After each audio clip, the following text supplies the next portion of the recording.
சலமா பின் அல்-அக்வா ரலியல்லாஹு அன்ஹு அவர்கள் கூறியதாவது, கைபர் போர் நாளன்று என் தந்தையின் சகோதரர் ஆமிர் அல்லாஹ்வின் தூதர் ஸல்லல்லாஹு அலைஹி வஸல்லம் அவர்களுடன் சேர்ந்து யூதர்களுடன் கடுமையாக போரிட்டார்.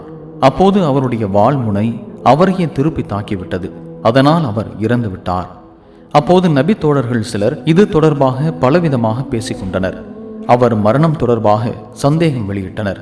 அவர் தமது ஆயுதத்தாலேயே தாக்கப்பட்டு இறந்துவிட்ட மனிதர் என்று சந்தேகமாக பேசினர். கைபரிலிருந்து அல்லாஹ்வின் தூதர் ஸல்லல்லாஹு அலைஹி வஸல்லம் அவர்கள் திரும்பி சென்றபோது அவர்களிடம், நான் தங்களுக்காக சில யாப்பு வகை கவிதைகளை பாட எனக்கு அனுமதி அளியுங்கள் என்று கேட்டேன். அவர்கள் அனுமதி அளித்தார்கள்.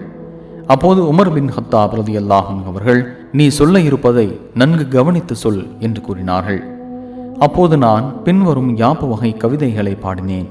அல்லாஹுவின் மீது ஆணையாக, அல்லாஹ் இல்லாவிட்டால் நாங்கள் நேர் வழி பெற்றிருக்க மாட்டோம், தர்மமும் செய்திருக்க மாட்டோம், தொழுதிருக்கவும் மாட்டோம் என்று பாடினேன். அப்போது அல்லாஹ்வின் தூதர் ஸல்லல்லாஹு அலைஹி வஸல்லம் அவர்கள், நீ உண்மை உரைத்தாய் என்று கூறினார்கள். பிறகு நான், எங்கள் மீது அமைதியை பொழிவாயாக, போர் முனையில் எதிரிகளை நாங்கள் சந்திக்கும் போது எங்கள் பாதங்களை உறுதிப்படுத்துவாயாக, இணை வைப்பாளர்கள் எங்கள் மீது வரம்பு மீறிவிட்டார்கள் என்று தொடர்ந்து பாடினேன். நான் பாடி முடித்ததும் அல்லாஹ்வின் தூதர் ஸல்லல்லாஹு அலைஹி வஸல்லம் அவர்கள், இதை யாத்தவர் யார் என்று கேட்டார்கள். நான் என் தந்தையின் சகோதரர் ஆமிர் என்று உரைத்தேன். அவருக்கு அல்லாஹ் அருள் புரிவானாக என்று நபி அவர்கள் பிரார்த்தனை செய்தார்கள். அப்போது நான், அல்லாஹ்வின் தூதரே, சிலர் என் சகோதரருக்கு இறுதி தொழுகை தொழுவதற்கு அஞ்சுகின்றனர்.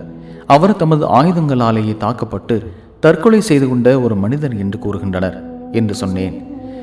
அதற்கு அல்லாஹ்வின் தூதர் ஸல்லல்லாஹு அலைஹி வஸல்லம் அவர்கள், அவர் துன்பங்களை தாங்கிக் கொண்டு இறை வழியில் அறப்போரும் புரிந்து இறந்தார் என்று கூறினார்கள். இதன் அறிவிப்பாளர்களுள் ஒருவரான இப்னு ஷிஹாப் அஸ்-ஸுஹரி ரஹ்மத்துல்லாஹி அலைஹி அவர்கள் கூறுகின்றார்கள், பிறகு நான் சலமா பின் அல்-அக்வா ரலியல்லாஹு அன்ஹு அவர்களின் புதல்வர் ஒருவரிடம் இந்த நபி மொழியை பற்றி கேட்டேன். அவரும் தம் தந்தையாரிடமிருந்து இதை போன்று எனக்கு அறிவித்தார். ஆயினும் மக்களுள் சிலர் ஆமிருக்காக இறுதி தொழுகை தொழுவதற்கு அஞ்சுகின்றனர் என்று நான் கூறிய போது அல்லாஹ்வின் தூதர் ஸல்லல்லாஹு அலைஹி வஸல்லம் அவர்கள் பொய் சொல்லிவிட்டனர். அவர் துன்பங்களை தாங்கி இறைவழியில் அறப்போரும் புரிந்து இறந்தார்.